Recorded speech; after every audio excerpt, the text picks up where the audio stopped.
Welcome to Kenton's videos. Enjoy the video. You begin by choosing 3-5 target keywords that match your article's purpose.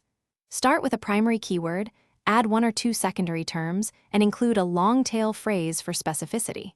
Once done, confirm search intent. Are readers looking for how-to steps, a product, or quick facts? Make sure to glance at search volume and difficulty so you prioritize realistic targets. Don't waste time on impossible rankings. Pick terms you can reasonably capture with quality content and clear intent alignment. You now place keywords where they matter most: the title, H1, opening paragraph, and meta description. This signals relevance to search engines and readers.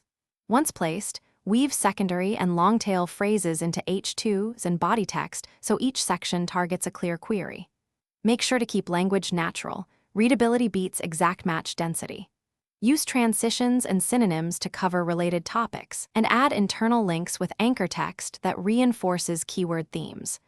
This balanced placement, you finish by optimizing supporting elements: a concise URL, descriptive image alt text, and lightweight schema to clarify content type. Once published, track clicks, impressions, and position weekly. Make small edits if CTR or rank stalls. If you see little traffic, troubleshoot common problems: page cannibalization, thin content, or mismatched intent. Make sure to consolidate duplicates, expand low-value sections, and re-optimize headings. If needed, update internal links and repromote the post to regain momentum. Thanks for watching. Consider subscribing if we helped you.